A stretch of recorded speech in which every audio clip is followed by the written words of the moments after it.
Shalom semuanya. Selamat pagi. Begitu luar biasa kita bisa berjumpa kembali. Pada hari ini kita akan sama-sama memuji dan memuliakan Tuhan. Saya percaya kita semua akan mempersiapkan hati yang terbaik untuk berjumpa dengan Tuhan Yesus. Amin. Kita persatukan hati di dalam doa. Shakala barata kala barata kala barata kala bashikila barata kala bo. Shakala la barata kala barata kala barata kala bashi. Shikila la barata kala barata kala la barata kala barata kala ba. Shikila barata kala bashi. Yes Lord Jesus. Terima kasih ya Aba, terima kasih Yesus, terima kasih Roh Kudus. Terima kasih Engkau menyertai kami, Engkau melindungi setiap kami Tuhan. Pada pagi hari ini Tuhan, kami setiap umat-umat-Mu ya Bapa, mempersatukan hati kami untuk mendoakan bangsa kami, bangsa Indonesia. Terima kasih Tuhan, Engkau menyertai bangsa kami Tuhan. Engkau berkati Tuhan setiap anak-anak-Mu Tuhan yang tinggal di bangsa Indonesia ya Bapa. Kami percaya Tuhan Yesus, Engkau akan libatkan Tuhan setiap Tuhan anak-anak-Mu Tuhan untuk melakukan suatu perkara yang ajaib, yang luar biasa ya Bapa. Bapa di dalam surga, biarlah setiap kami Tuhan, Engkau memberikan iman yang teguh Tuhan bagi setiap kami ya Bapa. Kami mau mendoakan bangsa kami ya Tuhan Yesus, terutama Tuhan untuk pemimpin bangsa kami Tuhan, Presiden kami Tuhan Pak Jokowi Tuhan, beserta wakilnya, bahkan jajaran yang tertinggi sampai yang terendah. Engkau Allah yang memberkati Tuhan setiap mereka. Berikan kesehatan yang baik, berikan roh hikmat dan pengertian yang ilahi, berikan pewahyuan yang baru Tuhan, sehingga Tuhan bangsa Indonesia Tuhan semakin maju, semakin dipakai oleh Engkau dengan dahsyat dan luar biasa di dalam nama Tuhan Yesus Kristus. Kami percaya Tuhan, lewat COVID-19 ini ya Bapa, kami perkatakan Tuhan, diam dan tenanglah. Dan kami percaya Tuhan, akan secepatnya Tuhan berlalu Tuhan, masa yang sulit ini Tuhan di dalam nama Tuhan Yesus Kristus. Kami percaya Tuhan akan penuaian jiwa yang terbesar dan terakhir Tuhan. Dan kami percaya Tuhan, setiap anak-anak-Mu Tuhan akan mengalami Tuhan kebaikan Tuhan di dalam nama Tuhan Yesus Kristus. Berkati Tuhan pemimpin Tuhan rohani kami Tuhan, mulai Tuhan dari gembala sidang kami Tuhan, Paniko berserta 4 wakilnya Tuhan, bahkan rayon 1I Tuhan, Pak Heron berserta Pak David Tuhan, bahkan Tuhan gembala-gembala cabang dan ranting. Dan kami bersyukur Tuhan, Engkau juga memberkati Tuhan Bapak rohani kami Tuhan Pak Edwin, berserta Tuhan keluarga besar Tuhan setiap hamba-hamba-Mu ya Bapa. Engkau yang memberikan Tuhan kesehatan, memberikan kekuatan, Engkau yang memberikan pewahyuan yang baru, Engkau akan memberikan ya Tuhan Yesus roh hikmat dan pengertian yang ilahi, sehingga hamba-hamba-Mu ya Tuhan akan mengalami Tuhan penuaian jiwa yang terbesar dan terakhir di dalam nama Tuhan Yesus Kristus. Kami bersyukur Tuhan, Engkau memberkati, Engkau melindungi Tuhan gereja-Mu Tuhan, GBI Bantai Permata Tuhan, jemaat Jehovah Jireh Batam ya Bapa. Kiranya Engkau berkati Tuhan setiap jemaat-Mu, Engkau memberkati Tuhan setiap pengerja-Mu ya Bapa. Biarlah Tuhan setiap mereka ya Bapa meneguhkan Tuhan iman mereka Tuhan, berharap hanya kepada Engkau Tuhan Yesus Kristus. Terima kasih ya Aba atas segala kebaikan-Mu dan kemurahan-Mu Tuhan. Dan kami serahkan Tuhan semuanya ke dalam tangan kasih-Mu, karena kami percaya Engkau akan memberikan yang terbaik Tuhan bagi setiap kami ya Bapa. Terima kasih ya Aba untuk kasih setia dan perlindungan-Mu. Kami serahkan Tuhan ibadah raya pada pagi hari ini Tuhan ke dalam tangan kasih-Mu. Di dalam nama Tuhan Yesus Kristus kami mengucap syukur dan berdoa. Kita sama-sama katakan amin. Berikan tepuk tangan terbaik untuk Tuhan kita yang luar biasa. Haleluya. Kita akan sama-sama bersorak menari untuk Tuhan. Yes Lord Jesus. Bangkit sukan nama Yesus. Yesus, Yesus maju nyatakan kuasa-Nya. Kita buang iblis terdekat, kalahkan tipu dayanya dengan kuasa namanya. Nama Yesus menara yang kuat, nama Yesus kota benteng.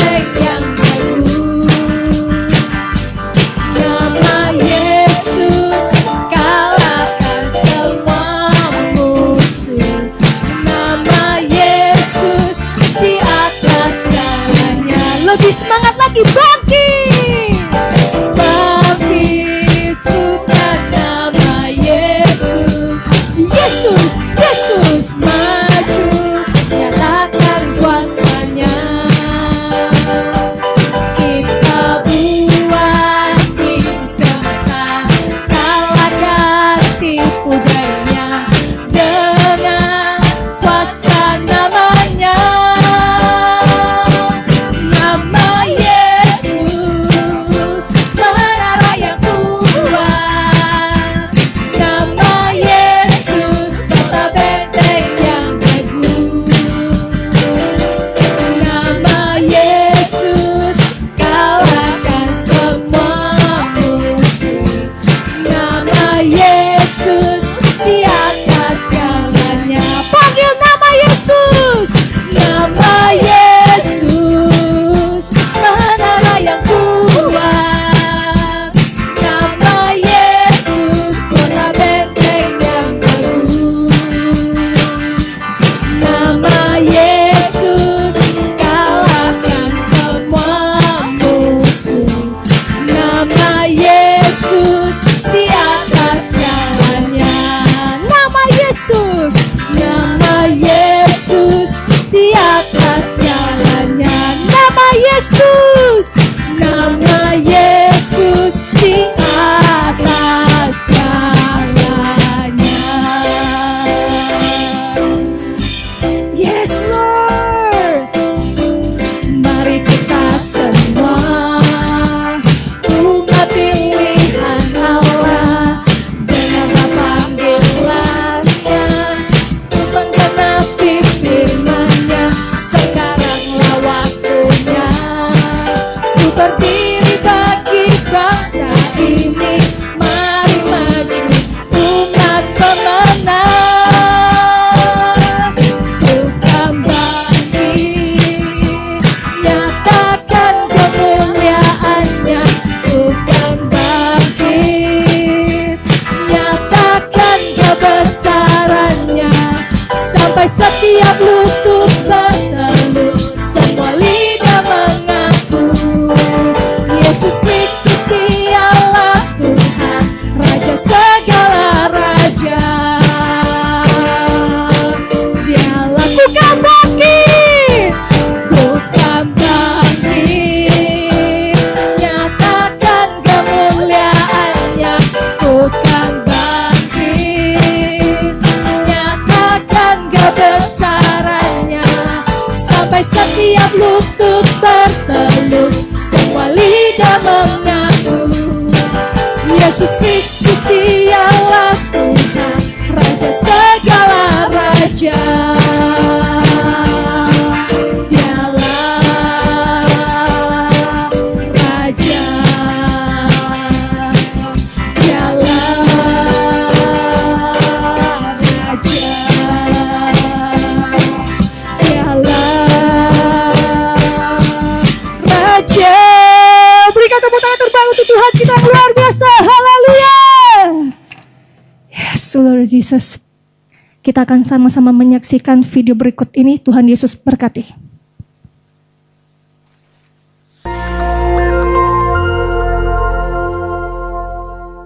Shalom. Kesempatan kali ini kita akan membahas hidup sebagai insan Pentakosta. Siapakah yang dimaksud dengan insan Pentakosta? Tentunya bukan hanya mereka yang merupakan anggota jemaat gereja Pentakosta, tetapi semua orang percaya yang hidup dipimpin dan dituntun oleh Roh Kudus, yang meyakini bahwa suara Tuhan masih diperdengarkan, yang meyakini bahwa kita masih mendengar suaranya, dan yang dengan iman dan kuasa dari Roh Kudus berkata-kata atas nama Tuhan. Dalam Injil Yohanes, Tuhan Yesus sangat menekankan kehidupan orang percaya yang dipimpin dan dituntun oleh Roh Kudus. Betapa Roh Kudus menempati peran yang sentral dan penting dalam kehidupan orang percaya. Kehidupan orang percaya sudah seharusnya adalah kehidupan yang dipimpin oleh Roh Kudus, bukan sekedar hikmat, kepintaran, kehebatan, dan kebijaksanaan kita sendiri. Kehidupan yang dipimpin oleh Roh Kudus dimulai ketika pencurahan Roh Kudus pada hari Pentakosta, sebagaimana dicatat dalam Kisah Para Rasul.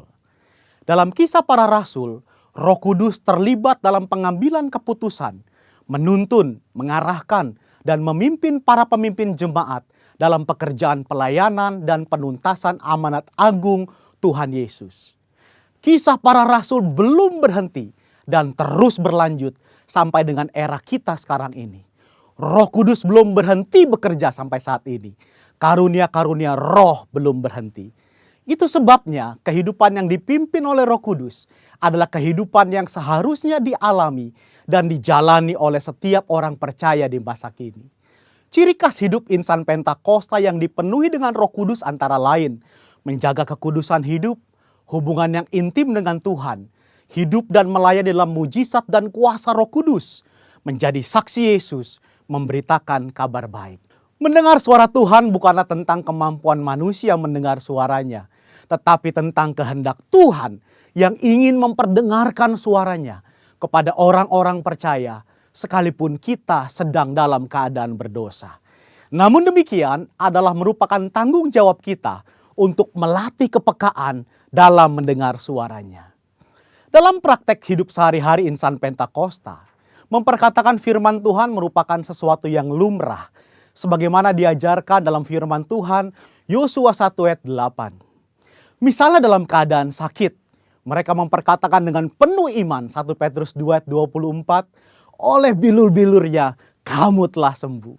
Ketika banyak kebutuhan hidup yang harus dipenuhi, mereka memperkatakan Filipi 4 ayat 13, segala perkara dapat kutanggung di dalam Dia yang memberi kekuatan kepadaku. Dan Filipi 4 ayat 19, Allahku akan memenuhi segala keperluanmu menurut kekayaan dan kemuliaannya dalam Kristus Yesus. Serta memperkatakan Mazmur 91, janji perlindungan Tuhan. Insan Pentakosta yang menggembalakan jemaat bukan hanya memerlukan pengetahuan teologis yang mumpuni, bukan sekedar pengalaman pribadi semata.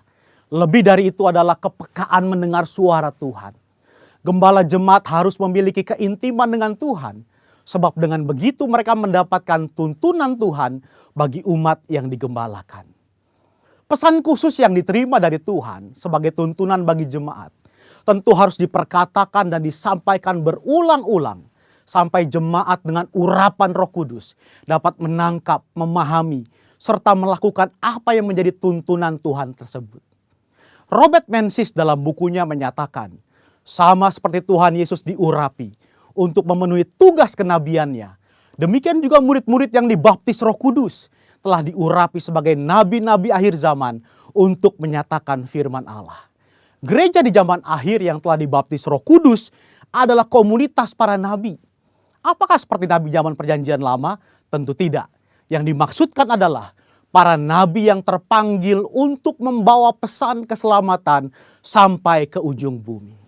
Setelah dibaptis Roh Kudus, Petrus dan Paulus banyak mengulangi mujizat Yesus. Artinya, karunia mujizat tidak terbatas, hanya dikerjakan oleh Yesus.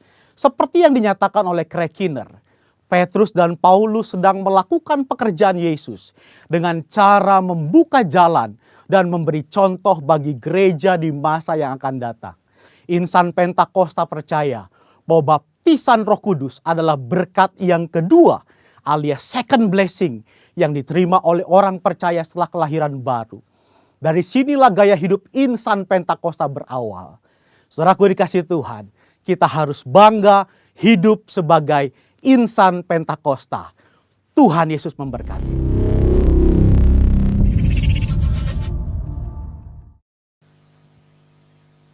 Kita mempersatukan hati kita untuk menyembah Tuhan. Shakalala barata kalabarata kalabarata kalabashe. Shikila barata kalabarata kalabu. Haleluya Yesus.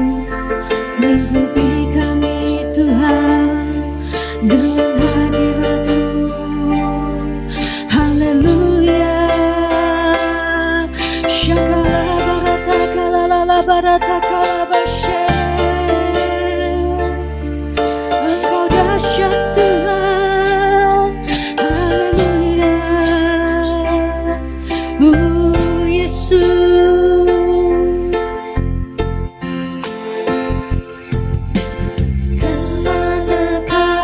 aku dapat pergi menjauhi rohmu yang suci, kau sahabat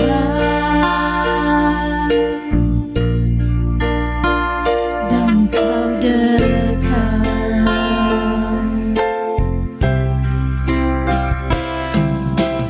Bahkan seluruh pengabdianku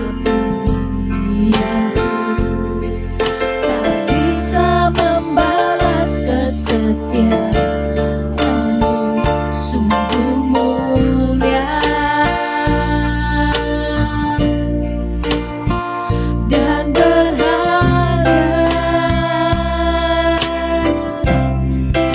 Sungguh besar pengorbananmu bagiku, terlalu dalam untuk dimengerti. Sungguh besar, sungguh indah yang kau pikirkan tentangku, tak terselami bagiku. Sungguh indah.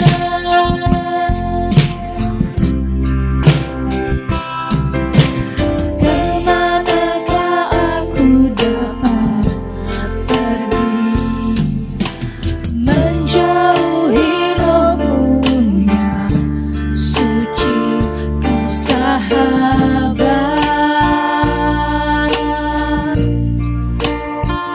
dan kau dekat.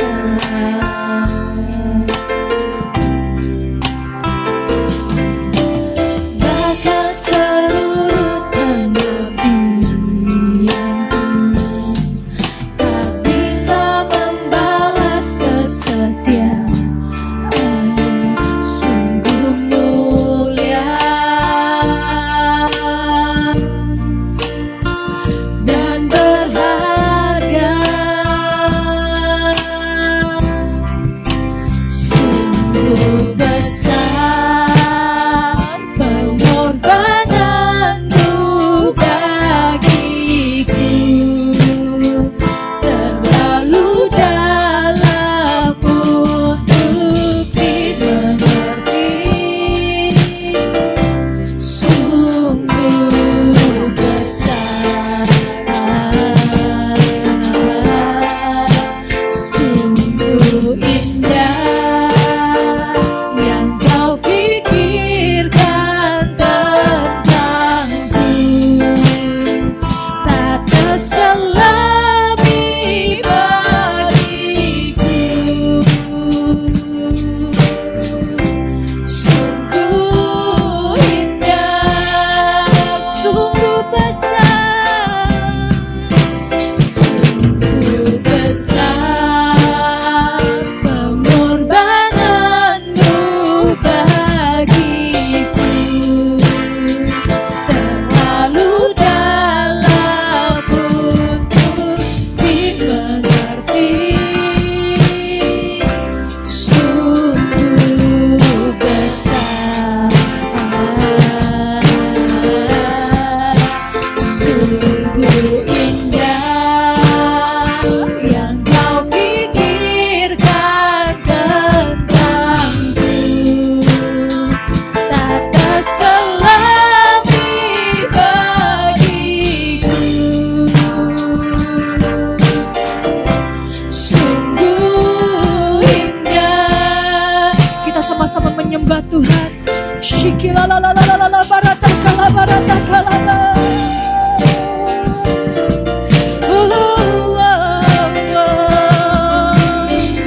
Engkau ajaib, engkau sungguh besar.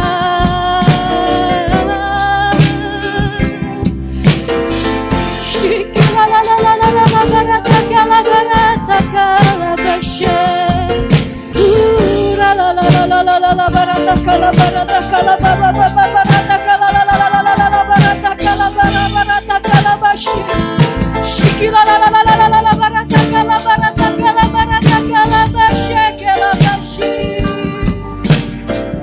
Kami mau lebih lagi Tuhan menikmati Tuhan, menikmati Tuhan pencurahan Roh Kudus ya Bapa.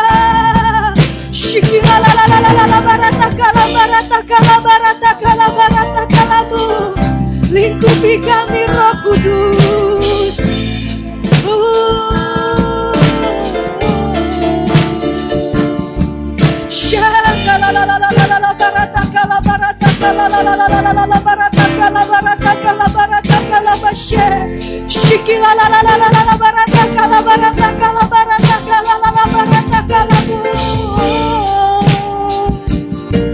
Haleluya.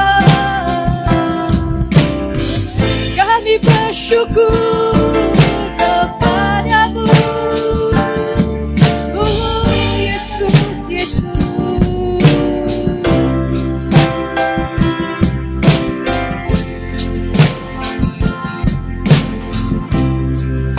Sungguh besar pengorbananmu bagiku, terlalu dalam untuk dimengerti. Sungguh besar, sungguh indah yang kau pikirkan tentangku, tak terselami bagiku. Sungguh indah Kau yang layak, Kau yang layak, Kau layak disembah di dalam roh dan kebenaran.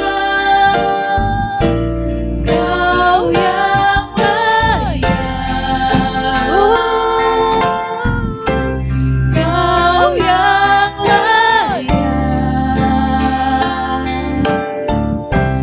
Kau layak disembah, ditinggikan untuk selamanya. Lebih sungguh-sungguh katakan Kau yang layak, Kau yang layak. Haleluya. Kau yang layak, oh Kau yang layak, Kau layak disembah di dalam roh dan kebenaran. Kau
Kau yang layak, Kau yang layak, Kau layak Tuhan, Kau yang layak, Kau layak Yesus, Kau layak disembah di dalam roh dan kebenaran. Kau yang layak, Kau layak Aba, Kau yang layak, oh Yesus, Kau layak disembah, ditinggikan untuk selamanya. Kau yang layak, Kau yang layak, Kau yang layak, Kau yang layak, Kau yang layak Tuhan, Kau yang layak ditinggikan untuk selamanya. Beri kemuliaan buat Tuhan. Iradabasya kararabasti kurialabasya kirarabasya. Inastakaralabasti kirarabasti kurialabasya kararabasya.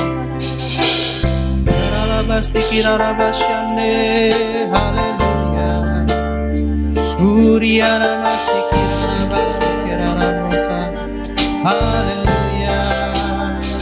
Terima kasih Yesus, Engkau baik Yesus. Terpujilah namamu, ya Tuhanku, ya Rajaku, haleluya. Bapa di dalam surga, kami mengucap syukur bahwa sampai pada hari ini kami boleh diberikan kesehatan, kekuatan, nafas kehidupan untuk memuji menyembah-Mu. Bahkan pada saat ini untuk diberkati melalui firman kebenaran-Mu. Aba Bapa di surga, urapi anak-anak-Mu yang menyaksikan ibadah raya online ini dengan urapan khusus dari Roh Kudus, sehingga mereka boleh mengerti, memahami tuntunan Roh Kudus yang akan disampaikan kepada mereka pada saat-saat menjelang kedatangan-Mu yang kedua kali. Kami percaya melalui firman kebenaran-Mu, mereka akan diberkati di dalam nama Tuhan Yesus. Bapa dalam surga, urapi juga hamba-Mu yang akan menyampaikan isi hati. Roh Kudus, berbicaralah melalui bibir mulut hamba.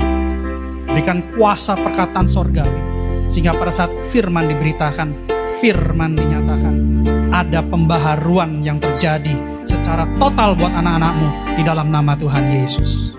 Dan kami percaya ketika firman dinyatakan, ada kelepasan, ada kesembuhan, ada pertobatan, ada pendewasaan di dalam nama Tuhan Yesus. Terima kasih ya Bapak buat kebaikan. Berbicaralah. Kami siap duduk diam di dalam hadirat-Mu, mendengarkan firman kebenaran. Segala hormat, pujian, kuasa, kemuliaan, kemasyuran hanya bagi-Mu. Di dalam nama Tuhan Yesus Kristus, kami mengucap syukur dan berdoa. Yang siap mendengar firman Tuhan sama-sama katakan, amin.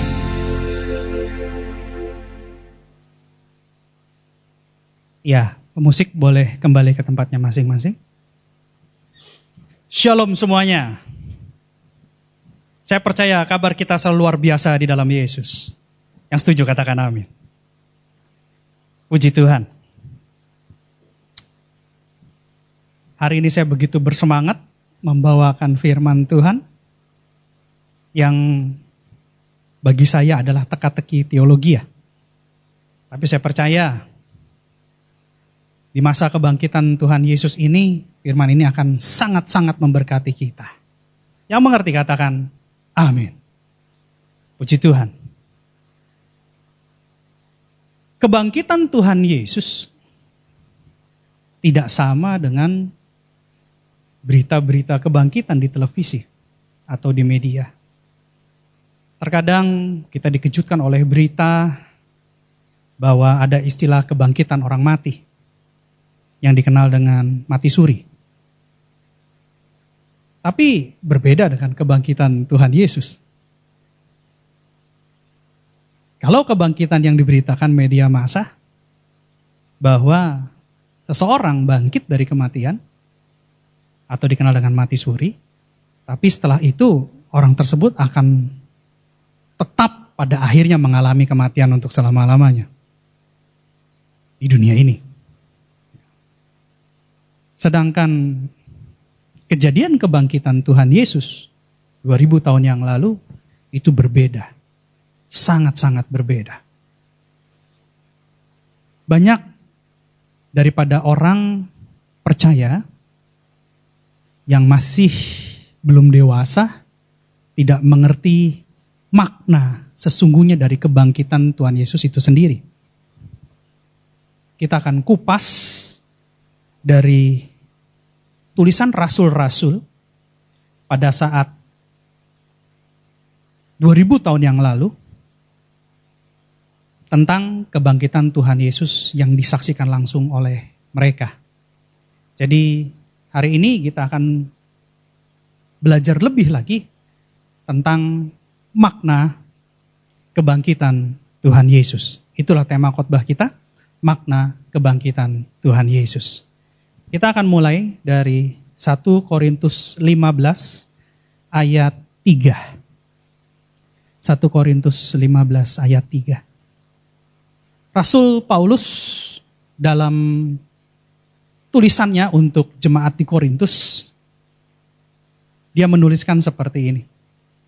Sebab yang sangat penting telah kusampaikan kepadamu, yaitu apa yang telah kuterima sendiri ialah bahwa Kristus telah mati karena dosa-dosa kita, sesuai dengan kitab suci. Banyak orang berkata-kata, orang Kristen lucu, percaya sama Yesus, dan mereka percaya bahwa Yesus adalah Tuhan. Terus mereka mulai bertanya, kok Tuhan bisa mati ya?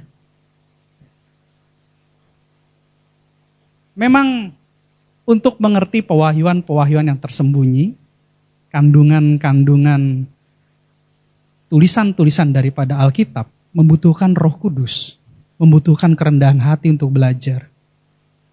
Sayangnya tidak banyak orang belajar, tapi sudah mau mengajar.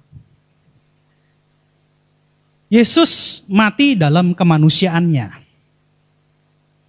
tapi dia tidak mati dalam kealahannya. Ya.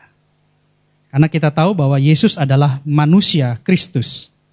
Dia bukan manusia biasa. Dia lahir dari seorang perawan, dan kalau sampai ada orang menanyakan, kok bisa ya Allah punya anak? Bagi saya, Tuhan bisa lakukan apa saja. Tidak ada yang mustahil bagi Tuhan untuk melakukan apa saja. Bahkan ketika Tuhan menciptakan bumi dan seisinya, Tuhan tidak perlu bahan pembuat bumi dan seisinya. Cukup dengan firman saja, dan bumi serta alam semesta ini jadi. Jadi kalau dipertanyakan, kok bisa ya seorang perawan mengandung? Ya, itulah yang namanya Tuhan. Kalau memang prosesnya sama seperti manusia, berarti dia bukan Tuhan. Tuhan bisa jadi manusia. Itu hak prerogatif Allah. Itu kekuasaan Allah. Makanya Allah dikatakan maha kuasa. Maha. Ya. Tapi kalau manusia jadi Tuhan, dia harus punya kemahaan itu. Makanya di sini Maria melahirkan Yesus dengan status perawan. Bagi manusia tidak mungkin, tapi tidak bagi Tuhan. Jadi jangan pertanyakan ketuhanannya Tuhan, kemahakuasaannya Tuhan. Gitu. Justru itu yang menunjukkan bahwa hal itu terjadi karena itu karya Tuhan, bukan karya manusia. Dikatakan di sini bahwa Yesus mati untuk dosa-dosa kita. Dan dia harus mati. Karena tanpa pertukaran nyawa kita tidak bisa diselamatkan. Harus ada yang menggantikan nyawa kita karena dosa-dosa kita. Oleh sebab itu, Tuhan Yesus harus mati. Ayat berikutnya dikatakan begini di ayat 4. Bahwa ia telah dikuburkan dan bahwa ia telah dibangkitkan pada hari yang ketiga sesuai dengan kitab suci. Artinya apa? Dalam kemanusiaannya dia mati, tapi dalam kebangkitannya dia tidak bangkit secara manusia. Tapi dia bangkit dengan tubuh kemuliaan. Bukan bangkit seperti yang ada di publik media, mati suri. Artinya masih ada kematian lagi. Tapi Tuhan Yesus bangkit, dikatakan mati, semua orang melihat dia mati dan dikuburkan, dan semua orang melihat dia bangkit. Sesuai dengan kitab suci, artinya apa? Dari ribuan tahun yang lalu, nabi-nabi di perjanjian lama sudah menubuatkan bahwa ada satu orang nanti yang datang ke dunia ini sebagai Mesias. Itu adalah nubuatan nabi-nabi. Bukan satu nabi, tapi banyak nabi. Kalau keterangan dua saksi, itu dianggap sah. Jadi Tuhan Yesus dalam kemanusiaannya, dia bisa mati sama seperti manusia. Tetapi dia berbeda dengan manusia biasanya karena dia bangkit dengan tubuh kemuliaan. Kita akan lihat cerita secara keseluruhan. Lanjut di ayat 5. Ya, Paulus mulai menjelaskan lebih dalam lagi. Bahwa ia telah menampakkan diri kepada Kefas. Dan kemudian kepada ke-12 muridnya. Ketika Alkitab menulis urutan-urutan tertentu, urutan-urutan itu pasti. Seperti roh, jiwa, dan tubuh. Tidak dibalik-balik roh, tubuh, jiwa, atau jiwa, tubuh, roh. Tapi roh, jiwa, dan tubuh. Kenapa? Roh dan jiwa memerlukan tempat, yaitu tubuh. Ya. Makanya ada urutan-urutannya. Nah sama seperti ini ketika dikatakan urutan, kepada Kefas dan ke-12 muridnya. Artinya yang pertama kali Tuhan Yesus akan menampakkan diri kepada Kefas. Pertanyaannya siapa itu Kefas? Oh tetangga saya Pak. Ya mungkin aja ada tetangga kalian yang namanya Kefas. Tapi Kefas yang di sini beda. Ya. Kefas di sini tertulis di 1 Yohanes 1 ayat 42. Yohanes 1 ayat 42, coba buka Yohanes 1 ayat 42. Dikatakan begini. Ia membawanya kepada Yesus. Yesus memandang dia dan berkata, engkau Simon, anak Yohanes, engkau akan dinamakan Kefas. Artinya Petrus. Ya. Jadi Kefas ini mengarah kepada Simon Petrus. Kita tahu ayatnya waktu Tuhan Yesus mengunjungi Simon, dia berkata, Simon anak Yohanes, apakah engkau mengasihi aku lebih daripada segala-galanya?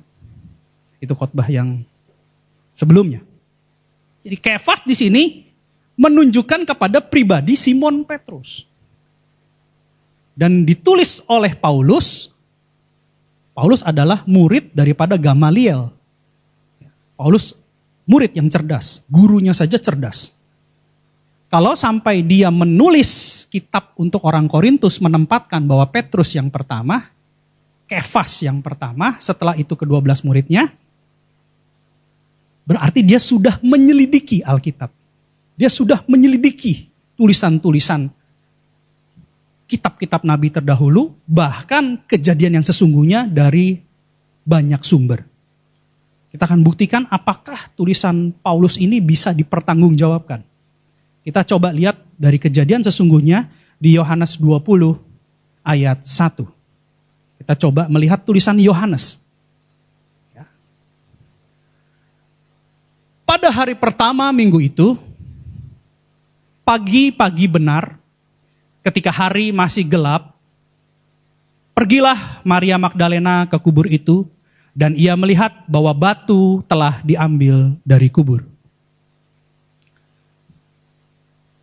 Kalau Yesus adalah Tuhan, kalau Yesus bangkit dengan tubuh kemuliaan, bukan bangkit secara mati suri, tidak ada halangan bagi Yesus untuk menembus dinding tanpa menggeser batu. Karena dia memiliki tubuh kemuliaan. Tetapi pertanyaannya kenapa batunya diambil dari kubur. Karena Tuhan Yesus ingin menunjukkan bahwa dia benar-benar bangkit kepada semua orang.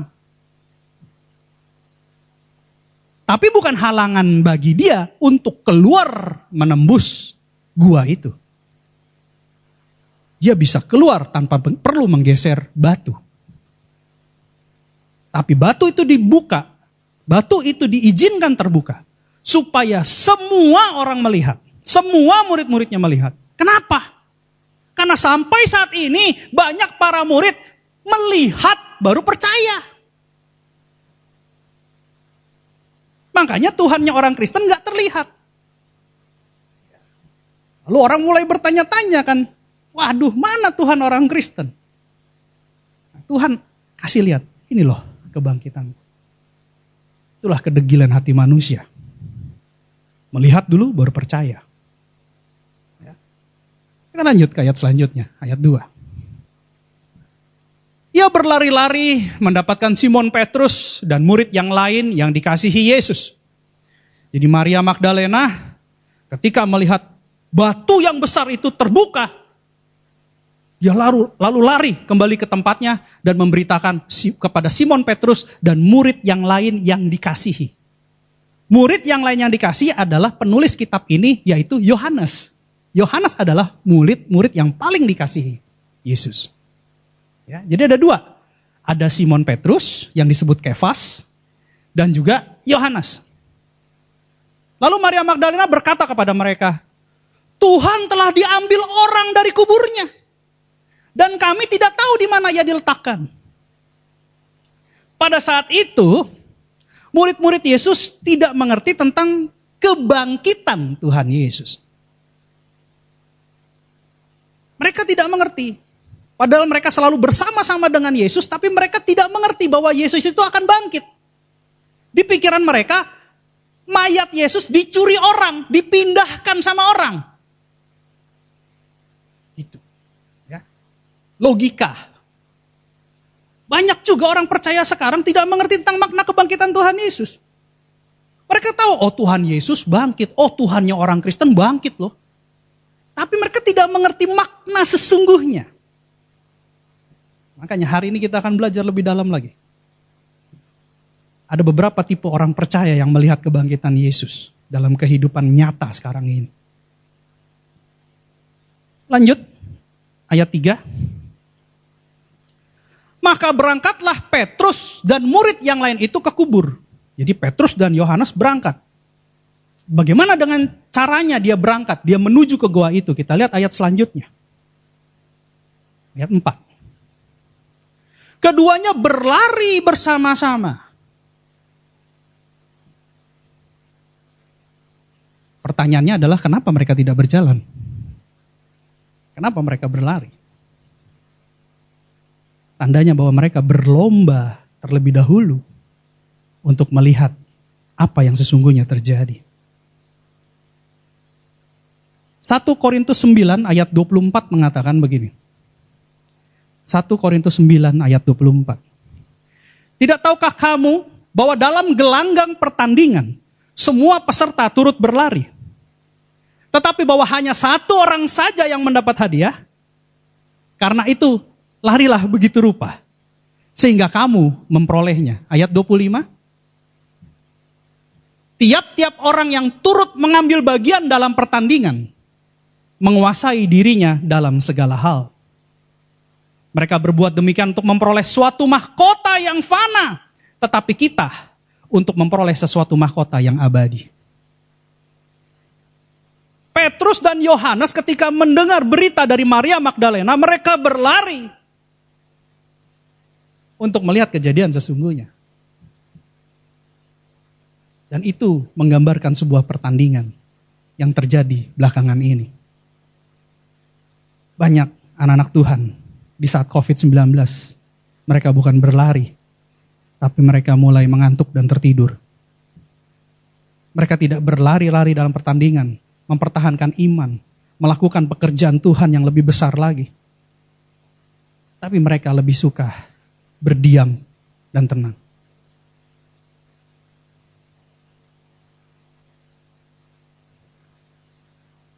hari-hari ini semakin jelas terlihat bahwa arena pertandingan untuk mendapatkan mahkota yang abadi sudah mulai sepi. Sudah tidak banyak lagi ada peserta yang mau ikut dalam pertandingan untuk berlari mendapatkan mahkota yang abadi. Berbeda dengan Yohanes murid yang dikasihi Yesus dan juga Simon Petrus yang pernah mengutuk dan menyangkal Yesus tetapi menyesal pada akhirnya. Karena dia mengalami sebuah pertobatan. Gereja sudah banyak yang tidak bisa bergerak. Tapi puji Tuhan, gereja kita atas izin Tuhan masih ada beberapa orang yang masih mau ikut dalam pertandingan. Sehingga karena kebaikan Tuhan, kita masih boleh mengupgrade ruangan GC dan ruangan youth. Itu semua karena kemurahan Tuhan. Balik lagi ke Yohanes 20 ayat 4. Lalu mereka berdua berlari, tetapi murid yang lain itu berbicara tentang Yohanes. Berlari lebih cepat daripada Petrus.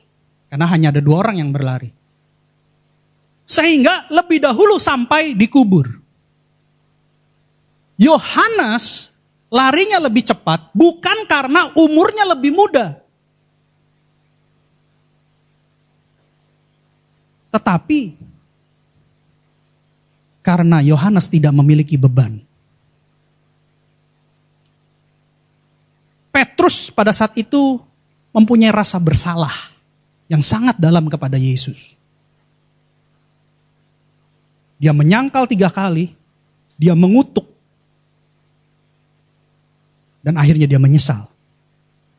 Perasaan bersalah yang begitu dalam menghinggapi Petrus, sehingga dia tidak bisa berlari dengan cepat. Orang yang memiliki beban yang berat, tidak akan bisa mengalami percepatan. Karena langkahnya akan terhambat. Langkahnya akan terbebani oleh masalah, keterikatan, kepahitan, kemarahan, kebencian. Berbeda dengan Yohanes. Dia tahu bahwa kasih Yesus begitu besar buat dia. Dia begitu mengenal Yesus pribadi, lepas pribadi. Sehingga langkahnya ringan, larinya cepat. Kalau karir kita mulai terhambat. Kalau ada sesuatu di kehidupan kita mulai terhambat. Coba cek diri masing-masing. Apakah ada sesuatu yang belum beres di hadapan Tuhan sehingga menjadi beban dalam hidup kita dan langkah kita menjadi lambat? Lalu Yohanes lari lebih dahulu dan sampai dikubur. Apa yang terjadi di ayat 5? Ia menjenguk ke dalam dan melihat kain kafan terletak di tanah. Akan tetapi ia tidak masuk ke dalam. Ini terjemahannya kurang tepat Bapak Ibu. Coba kita lihat dalam KJV. And he stooping down and looking in, saw the linen clothes lying. Yet when he not in. Perhatikan di sini, the linen clothes lying. Tidak dikatakan di tanah, tapi hanya tergeletak di satu tempat. Tidak ada kata-kata tanah di sini. Hanya tergeletak. Jadi kain kafan yang membungkus mayat Tuhan Yesus hanya tergeletak di situ. Tapi tidak dikatakan di tanah. Karena kuburan Yesus itu ada di batu, di atas batu, bukan di tanah. Ya, ketika kita ke Tom Garden, kuburan Yesus itu di atas batu. Ranjangnya, kasurnya, tempat pembaringan mayatnya itu batu. Jadi kain kafannya tergeletak di situ, tapi bukan turun ke tanah, bukan ada di bawah tanah. Ya, terjemahannya kurang tepat. Nah, di sini dikatakan, coba balik lagi ke TB, terjemahan baru. Ya. ia menjenguk dan melihat. Melihat di sini itu adalah blepo. Dalam bahasa Yunani, blepo. Apa arti melihat blepo di sini? Melihat di sini hanya melihat, sekedar melihat. Sama seperti ketika kita pergi dalam sebuah perjalanan dalam mobil, tiba-tiba macet panjang. Lalu kita mulai berpikir, ada apa ini macet panjang? Ternyata begitu kita pelan-pelan merambat dan kita ketemukan di satu titik, ternyata ada kecelakaan. Ya, biasa kalau di Batam kan kecelakaan heboh ya, jadi macet. Bukan orang jalan tapi orang nonton, ada apa sih, berhenti sebentar. Ya. Kepo, bahasanya kepo. Bukan K-pop tapi kepo. Orang Indonesia banyak kepo. Nah, ada yang kepo berlebihan, ada yang kepo biasa-biasa saja. Ibaratnya, cuma kecelakaan, langsung dia jalan. Tapi yang kepo, palamin. Ya di sini ada kecelakaan, langsung posting ke Facebook. Ada yang kepo berlebihan. Blepo di sini artinya hanya sekedar melihat, ada kecelakaan, langsung jalan. Begitupun Yohanes pada saat itu ketika sampai, dia cuma melihat, mayat Tuhan Yesus gak ada di situ. Selesai. Dia hanya sekedar melihat. Jadi tidak mengerti tentang makna kebangkitan itu. Dia hanya melihat mayatnya Tuhan Yesus tidak ada di situ. Tubuh Tuhan Yesus sudah tidak ada di situ lagi. Selesai. Cuma hanya melihat. Itu adalah tipe orang percaya yang pertama. Hanya sekedar, Tuhannya orang Kristen yang namanya Tuhan Yesus bangkit loh. Cuma sekedar itu aja. Tipe pertama. Lanjut di ayat 6. Maka datanglah Simon Petrus juga menyusul dia. Dan masuk ke dalam kubur itu. Kalau tadi si Yohanes cuma di pintu guanya ngelihat, tubuh Tuhan Yesus nggak ada di situ lagi. Nah kalau ini Petrus sampai dia masuk ke dalam. Dia masuk ke dalam, ia melihat kain kafan terletak di tanah. Ini juga terjemahannya kurang tepat. Coba lihat di King James Version. Perhatikan di sini, and set the linen clothes lie. Tidak ada kata-kata on the ground. Tidak ada kata-kata ada di tanah. Ya. Tidak ada kata-kata ada di tanah. Balik lagi ke TB. Sama-sama kata melihat, kalau tadi Yohanes blepo, Petrus di sini adalah theoreo. Theoreo. Bahasa Yunaninya beda. Apa artinya? Ketika si Petrus masuk ke dalam, dia lihat kain kafannya kosong, kempes. Kain kafannya kempes. Petrus mulai menggunakan logika. Berpikir, kalau mayat Tuhan Yesus, tubuh Tuhan Yesus dicuri orang, dipindahkan orang, kok kain kafannya gak kebuka? Kalau kain kafannya seperti itu, tubuhnya Tuhan Yesus keluar dari kain kafan, caranya gimana? Dia mulai berpikir. Dia mulai menggunakan logika dia. Beda. Kalau tadi kan asal melihat kecelakaan. Kalau yang satu lagi, mobil yang satu lagi ketika melihat kecelakaan mulai pikir, kok motornya di situ, orangnya di atas pohon. Gimana ceritanya kejadian kecelakaannya? Seperti itu. Dia mulai berpikir, apakah mental? Apakah gimana ceritanya? Ya kan? Saya juga nggak tahu, misalnya pakai tali sebelum kecelakaan kayak Zorro gitu naik. Ya. Jadi mulai berpikir dengan logika. Petrus begitu, mulai berpikir dengan logika. Kalau misalnya pencuri mau mencuri sesuatu barang berharga di makam, kenapa enggak kain lenannya aja yang diambil? Kain lenan pada saat itu mahal. Tapi kok tubuh Tuhan Yesus yang diambil? Kok kain lenannya enggak diambil? Dan bahkan di ayat selanjutnya dikatakan begini kejadian selanjutnya. Sedang kain peluh yang tadinya ada di kepala Yesus tidak terletak dekat kain kafan itu, tetapi agak di samping di tempat lain dan sudah tergulung. Kalau maling atau mau mencuri, memindahkan tubuh mayat Tuhan Yesus, kok kain kafannya digulung? Emang ada pencuri sebelum dia pulang, dia beres-beres dulu? Petrus mulai berpikir tuh, aneh ya, siapa yang gulung kain kepalanya? Kain kafannya kempes, terus kain kepala, kain lenan yang ada di kain peluh yang ada di kepalanya kok digulung rapi. Siapa yang gulung? Kenapa harus digulung? Jadi Petrus mulai menganalisa dan mulai berpikir bahwa itu adalah kebangkitan. Tetapi dia tidak berani mengatakan karena dia belum mengerti. Pada saat itu murid-muridnya belum mengerti. Lanjut di ayat 8. Maka masuklah juga murid yang lain yang lebih dahulu sampai di kubur itu dan ia melihatnya dan percaya. Ini beda lagi, melihat juga. Jadi setelah Petrus masuk ke dalam, dia sedang menganalisa kenapa kain kafannya bisa kempes, tergeletak di sana, kenapa kain peluh Yesus digulung, ya, terus diletakkan rapi, gitu ya. Yohanes masuk. Yohanes juga melihat. Jadi ada 3 kata melihat. Melihat yang pertama blepo, melihat yang kedua adalah theoreo, melihat yang ketiga adalah eiden. Ini melihat yang ketiga, eiden. Apa itu eiden? Eiden adalah ketika Yohanes masuk, Roh Kudus membuat dia melihat dan mengerti. Karena dikatakan di sini, ia melihat dan percaya. Percaya. Ada 3 karakter pengikut Kristus.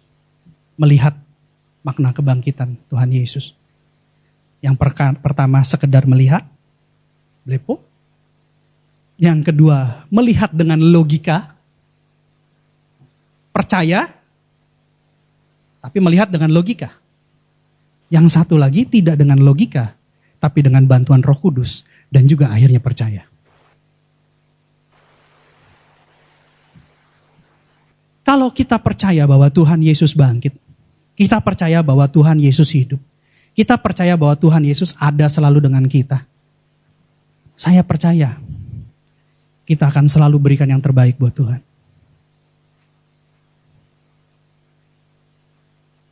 Saya percaya tidak ada keraguan sedikit pun.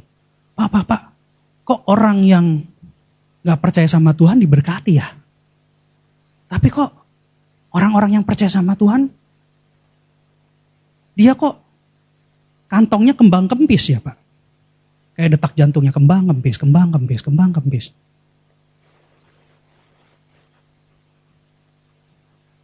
Saya kurang setuju dengan pendapat itu. Kenapa? Karena saya percaya, saya dan beberapa pengerja di sini yang setia sudah mengalami kebaikan Tuhan. Saya tidak setuju dengan pendapat, oh kenapa ya yang begitu taat sama Tuhan, kok hidupnya gak diberkati? Kok yang gak taat sama Tuhan, yang sembunyi-sembunyi, bahkan mengambil bagian Tuhan, kok diberkati? Mohon maaf, saya gak setuju. Hidup saya dan keluarga saya sangat-sangat diberkati. Ingat ya, berkat yang saya katakan bukan dinilai dari uang. Tidak hanya uang. Ada berkat-berkat yang tidak bisa dibeli oleh uang.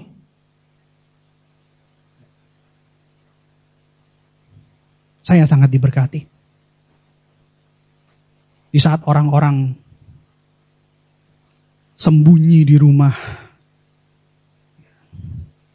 saya dan keluarga fine-fine saja. Kami keluar ke mall, bahkan kami sekeluarga pergi mancing, happy-happy, dapat berkat banyak dari laut, kulkas penuh. Sampai hari ini ikannya masih ada. Padahal sudah jangka waktu 2 minggu. Wah, Bapak itu bodoh. Bapak itu sombong. Sorry, saya bukan sombong rohani. Menurut saya Batam ini belum red zone. Menurut saya Batam ini masih aman, tetapi kita harus waspada. Artinya apa? Ketika saya jalan ke mall, saya pakai masker. Ketika masuk mobil, keluar mobil, saya selalu cuci tangan saya dengan hand sanitizer. Tapi tidak membatasi saya dengan ketakutan pandemi yang melanda emak-emak secara khusus. Puji Tuhan, istri saya bukan tipe emak-emak. Dia adalah 5 gadis bijak. Kalau dia emak-emak, bahaya juga. Saya bisa jadi engkong-engkong. Puji Tuhan. ayat, kita balik ke 1 Korintus 15 ayat 5. Berarti ketika Paulus menuliskan ini, bahwa ia menampakkan diri kepada Kefas, kemudian kepada ke-12 muridnya, artinya ini adalah valid. Ini adalah valid. Sekarang pertanyaan berikutnya. Kenapa Tuhan Yesus menampakkan diri kepada Petrus? Kita akan lihat ayatnya.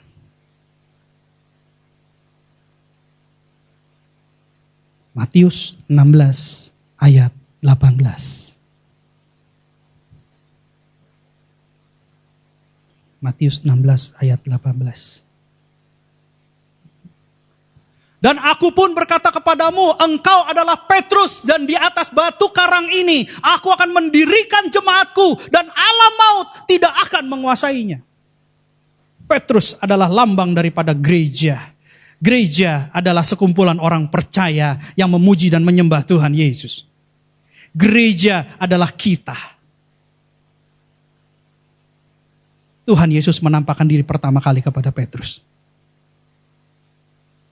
Dan saat-saat ini, Tuhan Yesus akan menampakkan diri kepada gerejanya, yaitu kita semua orang percaya. Jangan pernah takut, jangan pernah khawatir, jangan pernah bingung, jangan pernah bimbang. Kita mempunyai Tuhan yang hidup, kita mempunyai Tuhan yang pasti, janjinya ya dan amin. Ingat, 2000 tahun yang lalu Tuhan Yesus sudah bangkit. Dan sekarang dia ada di sebelah kanan Bapa di surga. Dia ada di surga. Dia di sana sedang menyiapkan tempat buat kita. Khotbah minggu lalu berbicara tentang 5 gadis bijak, 5 gadis bodoh. Gadis-gadis sedang tertidur, gereja sedang tertidur. Dan pada saatnya gadis-gadis itu bangun karena rombongan mempelai pria datang. Tidak lama lagi, Bapak Ibu, Tuhan Yesus akan datang untuk yang kedua kalinya. Siapkan diri kalian menyongsong kedatangan Tuhan Yesus seperti gadis-gadis bijaksana. Dan ingat, hari-hari ini Tuhan Yesus sedang mengunjungi gerejanya, sedang menampakkan diri pada gerejanya. Amin. Tuhan Yesus memberkati. Pemusik saya undang untuk maju ke depan. Kita akan nyanyikan satu lagu. Di saat-saat sekarang ini, jangan pernah jauh daripada Tuhan, tapi lebih melekat kepada Tuhan. Tetap bertanding untuk memperoleh mahkota yang abadi. Ingat, hidup ini adalah pertandingan. Siapa yang bisa menang, dia adalah orang yang bisa menguasai segala hal. Tidak ada yang namanya kekurangan di dalam Tuhan. Tidak ada yang namanya kekhawatiran dalam Tuhan. Yang ada dalam Tuhan adalah sukacita dan damai sejahtera. Mari kita nyanyikan satu lagu. Satu hal yang ku rindu, berdiam di dalam rumah-Mu. Satu hal yang ku pinta, menikmati bait-Mu Tuhan. Satu hal yang ku rindu, satu hal yang ku rindu, berdiam di dalam rumah-Mu. Satu hal yang ku pinta, menikmati bait-Mu Tuhan.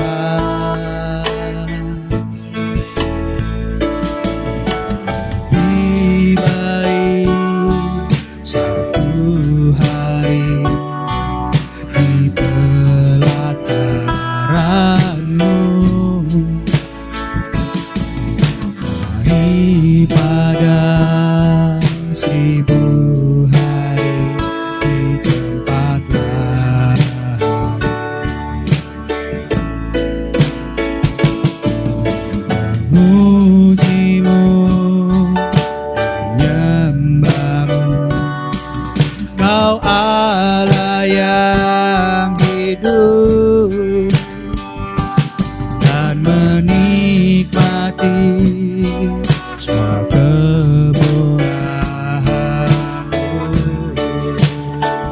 Lebih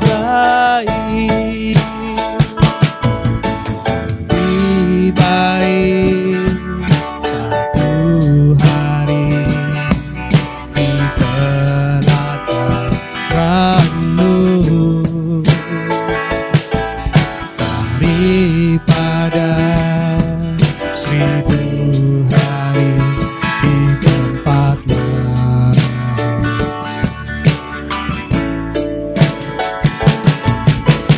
Muji-Mu, menyembah Kau Allah yang hidup dan menikmati kemurahan-Mu dan menikmati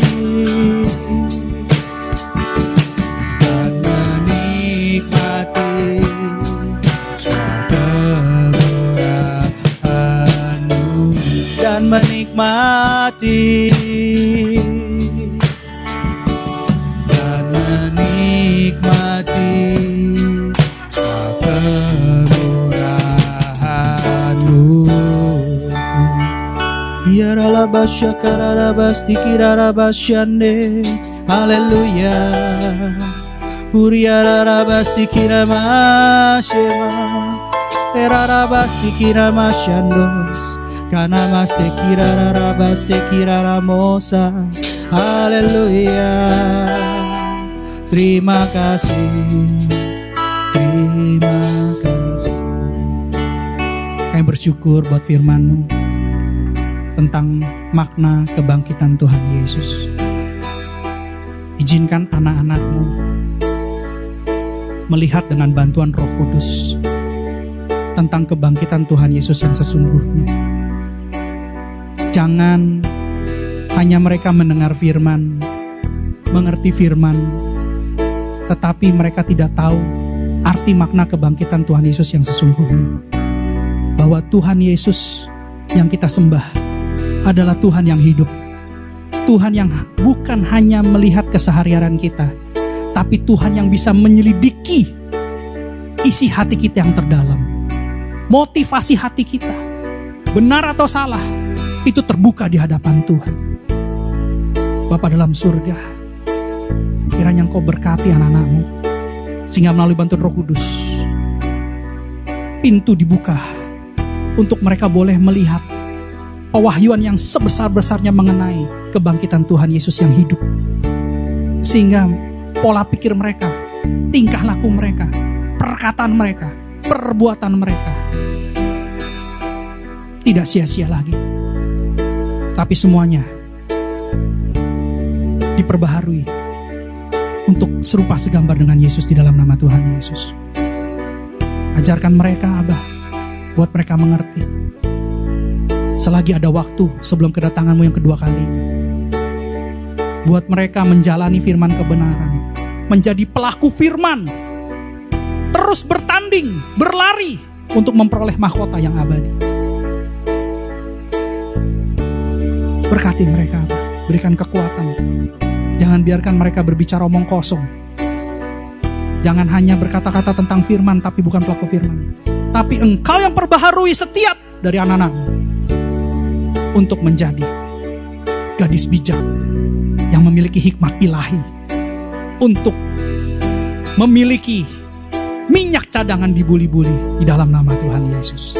Kami percaya anak-anak-Mu akan mengerti makna kebangkitan yang sesungguhnya pada hari ini di dalam nama Tuhan Yesus. Berkati anak-anak-Mu, berkati lebih lagi, sehingga penyertaan-Mu sempurna buat mereka, dan mereka boleh merasakan kebaikan-Mu seutuhnya di dalam nama Tuhan Yesus. Terima kasih Bapa buat kebaikan. Terima kasih buat firman. Segala hormat, pujian, kuasa, kemuliaan, kemasyuran hanya bagi-Mu. Kau layak menerima. Sebelum ibadah ini selesai, mari kita buka kedua tangan kita dan pintu hati kita untuk menerima berkat yang terbaik dari Tuhan.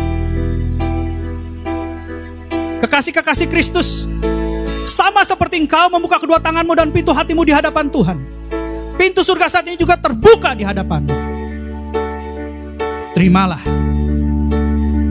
berkat kemenangan, berkat keberhasilan, berkat keberuntungan, berkat keselamatan, berkat pewahyuan, berkat pembaharuan, berkat kelepasan, berkat pemulihan, berkat kesembuhan, bahkan berkat Abraham, Ishak, dan Yakub, dan juga shalom dari Allah Bapa kita di surga melalui Tuhan kita Yesus Kristus dan persekutuan yang manis bersama dengan Roh Kudus mulai saat ini sampai Tuhan Yesus sendiri yang akan menjemput kita di awan-awan yang permai. Sebagai orang percaya yang sudah menerima berkat Tuhan, kita sama-sama katakan amin. Tuhan Yesus memberkati.